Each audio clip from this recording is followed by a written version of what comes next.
Ever wished you could just hit, like a mental reset button? Clear out all the noise and rebuild your belief system from scratch. Kind of like a philosophical Alt-Delete. Exactly. Yeah. And that's exactly what our deep dive today is all about.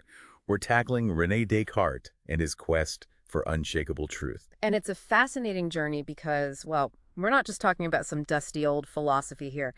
Imagine being a 17th century thinker and saying, hold on, maybe we shouldn't just blindly trust authorities like Aristotle. Such a rebel. He really was. That was Descartes, bold, brilliant, and a total math whiz on top of everything else. Right. I mean, this is a guy who publishes his Discourse on the Method, which, by the way, is our main source today, alongside these mind-blowing essays on optics, meteorology, geometry.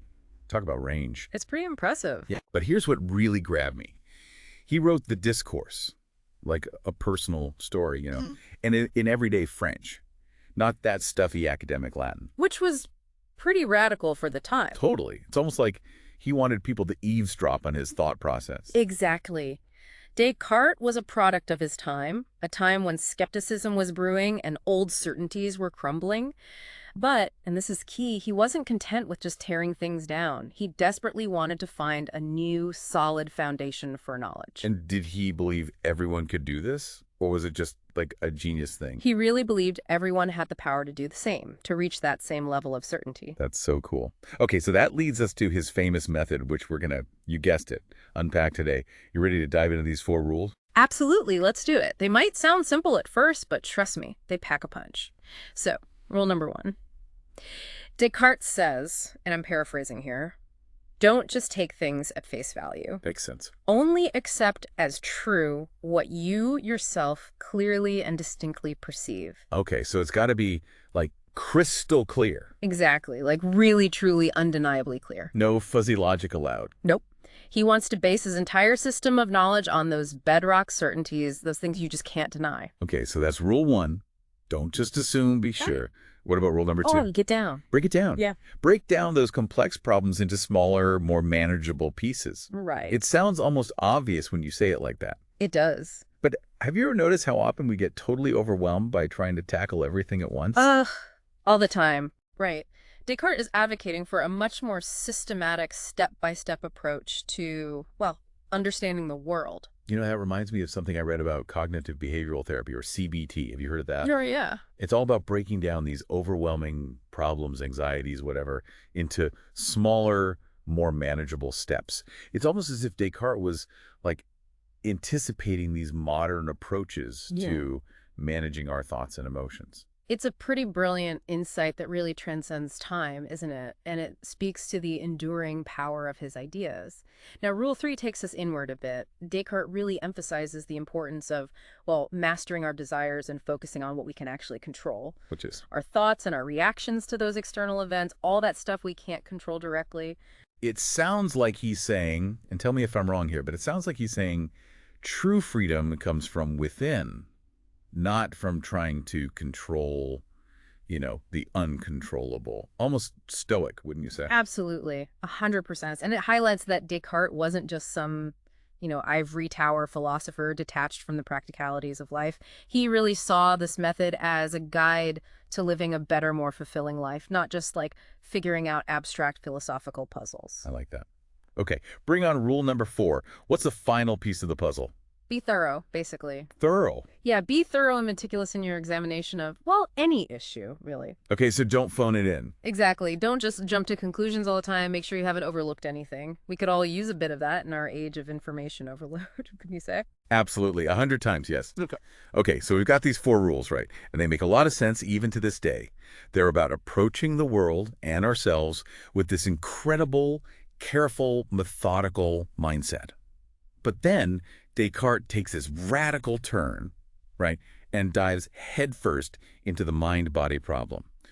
What was he trying to achieve with that? Remember that quest for unshakable certainty we talked about? Oh, of course. Well, this is where it gets really interesting. So Descartes starts by applying his method of doubt, that super rigorous doubt, to absolutely everything. Everything. Everything. He even doubts the existence of his own body and the external world. Whoa. Yeah, he's really pushing skepticism to its absolute limit to see if anything at all remains standing. And that's how he arrives at his most famous idea, right? The I think, therefore I am thing. Exactly. He realizes that even if he's being deceived by, like, an evil demon, even if everything he perceives is a total illusion, there's still one undeniable truth. The very act of doubting, of thinking, proves that there must be something doing the thinking. Okay. And that thinking thing, that's doing the thinking, that's the starting point for his entire system of knowledge. So he doubts everything away except the fact that he's doubting, and that's what proves he exists. I think I'm following. But then, doesn't this whole line of thinking lead to a really mind-bending question? It does. It certainly does. If our thoughts are, like, the most real thing, what about the physical world? Because I don't know about you, but my senses feel pretty real to me. You've hit upon the heart of the mind-body problem, which philosophers have been grappling with for centuries. And Descartes' answer might surprise you. Okay, hit me. He doesn't completely dismiss the senses. Not entirely. Okay. But, and this is a big but, he argues that our senses can deceive us. Think about it. Optical illusions, for example. Or even those really vivid dreams. Oh, tell me about it. I had one last week where I was trying to read a street sign, and all the letters were just jumbled up. Exactly. And have you ever had a dream that felt incredibly real, only to wake up and realize it wasn't? Totally. It's like that Totally. moment when you realize none of the clocks in your dream actually worked, and you're like, how did I not notice that? But, okay, if our senses can trick us even in really convincing ways, how do we know what's actually genuinely real? Well, for Descartes, that's where reason comes in. He's all about using our minds, our logic, to carefully filter and interpret what our senses are telling us. So don't just blindly trust your senses. Exactly. Put them to the test. It's almost like that old saying, and I know this sounds cliche, measure twice, cut once, but applied to, like, the very fabric of reality. I kind of love that. Yeah. Okay, so it's not about rejecting the physical world entirely, but about approaching it with this, like, healthy dose of skepticism. Exactly. Don't just assume, investigate. And this leads us to another one of Descartes' groundbreaking ideas, his view of the body as a machine. Right, the whole mind-body machine thing. Didn't he, like, dissect animal hearts way back before microscopes were even a thing? He did. It's true. He was way ahead of his time in that sense, dissecting animal hearts, trying to understand how the body's mechanics worked. I remember reading that part in the discourse. He compares the human body to a complex automaton, if I'm remembering correctly, which I gotta say is a little unsettling, but also kind of mind-blowing for that era. It's definitely both. And it really pushed the boundaries of what was considered scientific at the time. But it raises a very important question, and one that's very relevant to our discussion. If our bodies are like machines, then what does that make our minds? Right, if we're just, like, complex clocks, then where does the thinking happen? Exactly. And here's where Descartes draws a very clear distinction. He believed that animals, while obviously complex and capable of amazing things, were essentially biological machines driven by instinct and, basic physical processes.